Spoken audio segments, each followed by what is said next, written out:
안녕하세요, 제임스입니다. 오늘 시장도 무난하게 끝이 났습니다. 지수 차트를 한번 보겠습니다.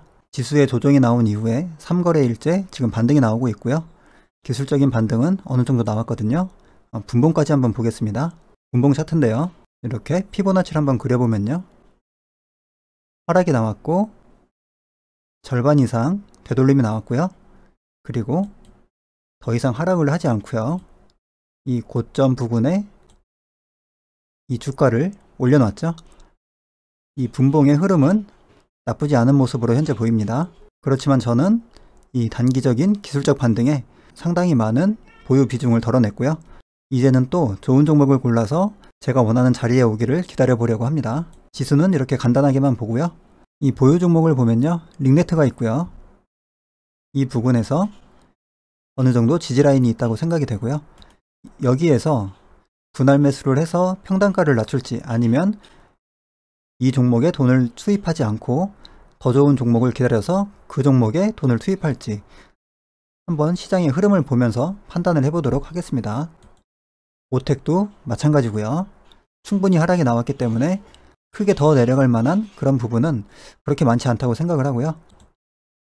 노터스도 마찬가지로 생각을 합니다. 이번 급락에도 하락을 하지 않았죠. 그리고 박셀바이오를 아직까지도 보유를 하고 있는데요. 어느 정도 비중을 많이 덜어놓은 상태에서 지금 보유를 하고 있고요. 이 종목 같은 경우에도 한번 분봉을 보겠습니다. 제가 기준을 잡기 위해서 어떤 의미 있는 구간들에 이 선을 좀 그어놨고요. 이 종목의 흐름을 보면요. 어제 영상에서 이 부분이 매집의 구간이라고 말씀을 한번 드렸었죠.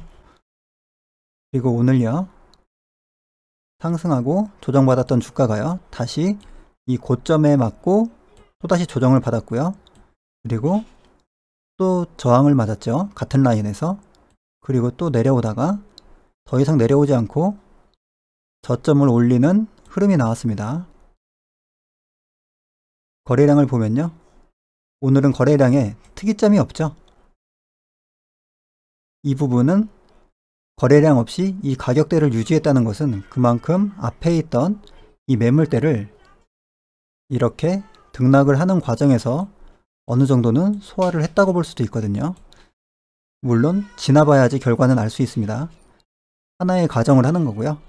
만약에 앞에 있던 매물을 어느 정도 충분히 소화를 했다고 하면 아마도 며칠 내로 주가가 조금은 더 올라갈 수 있지 않을까 그렇게 생각을 합니다. 그래서 아직까지 일부 물량은 보유를 하고 있고요. 관심 종목을 한번 보겠습니다. 관심 종목을 좀 많이 정리를 했습니다. 이 DPC가 있고요. DPC는 현재 흐름은 상승폭의 이 절반 위에서 약간 횡보를 하고 있죠. 차트의 흐름은 수렴 과정을 거치고 있고요. 이 윗구간은 매매를 하지 않기 때문에 좀 조정이 나오면 한번 매매를 해보도록 하겠습니다. 그리고 신라 SG입니다. 상승폭의 절반 구간이 이 구간이죠. 같은 테마인 이재명 관련주 중에서 수산 INT가 얼마 전까지는 대장이었는데요. 이 종목은 내려오지 않고 이 위에서 이미 오랜 시간이 좀 지났습니다. 그렇기 때문에 저는 아직까지 세력들이 이익 실현을 하지 못했다고 생각하는 이 신라 SG를 관심 종목에 넣어놨고요. 이 종목이 조정이 나온다면은 상한가를 갈 때 꼬리를 달았던 이 부분을 이용을 해서 한번 진입을 해보려고 하고요. 만약에 이 구간을 이탈하게 된다면 적당히 아래 구간에서 한번 분할 매수를 진행을 해보도록 하겠습니다. 그리고 사마네트웍스가 있고요. 지금 사마네트웍스는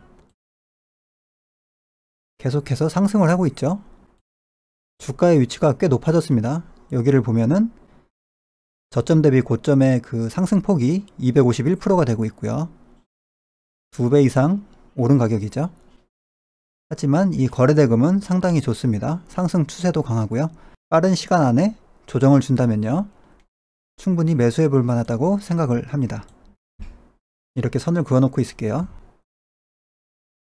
그리고 알로이스가 있고요. 디즈니가 한국에 진출한다는 그런 뉴스가 있었기 때문에 1월 27일 날 상한가를 갔고요.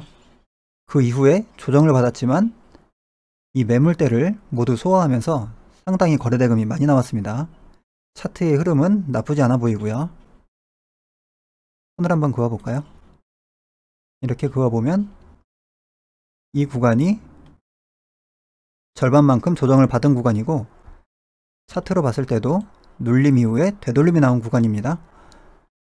거래대금도 괜찮게 유지를 하고 있고요. 괜찮은 종목으로 보입니다. 그리고 현대바이오가 있습니다. 현대바이오가 이 절반 부근에서 절반 부근을 지지를 하면서 상한가가 나왔고, 오늘 거래대금이 7,700억이 나왔습니다. 보기에는 음봉이지만 마이너스 0.16% 거의 보합이죠. 앞으로 흐름을 지켜보는 게 좋을 것 같습니다. 아직까지 흐름은 괜찮고요. 거래대금이 상당히 좋게 유지가 되고 있습니다. 그리고 구형테크가 있고요. 기아차의 협력사죠. 그 재료로 올라가고 있고, 거래대금이 오늘 2천억이 넘게 나왔습니다. 2차 상승으로 가고 있는 패턴이고요. 1차 상승 이후에 박스권 매집을 거쳐서 2차 상승으로 올라가고 있습니다. 거래대금은 상당히 좋게 나오고 있고요. 재료도 좋죠. 그런데 이 재료를 보면은 아직까지는 찌라시성에 해당하는 것 같습니다. 카페에 뉴스를 올려놨는데요. 뉴스 제목부터 기아차 애플 4조 투자설입니다. 투자설이라고 해서 꼭 나쁜 건 아니고요. 이 회사 측에서 아직까지 공시를 내지 않은 부분이죠. 이게 사실이라면 조만간 공시가 나올 수도 있고요. 자동차 부품주인 구형테크는 기아차의 애플카 협력설에 따른 기대감에 가격 제한 폭까지 상승을 했다. 구형테크는 기아차의 미국 조지아 공장 근처에 자사 미국 공장을 보유하고 있기 때문에 기아차가 위탁 생산을 맡게 된다면 협력이 용이하다. 이런 이유로 지금 거래대금이 상당히 많이 나오면서 상한가를 갔습니다. 그리고 이 카페를 보실 때 제 관심 종목을 보시면은 여러 가지 종목들이 있잖아요. 그러면 여기에서 제 관심 종목에 해당하는 이 종목의 뉴스를 찾고 싶으시면요, 여기 검색에다가 간단하게 검색을 해보시면 됩니다. 예를 들어서 알로이스를 한번 검색을 해볼게요. 검색을 하면은 이렇게 해당하는 종목의 뉴스가 바로 나오게 됩니다. DPC도 검색을 해봐도 되고요.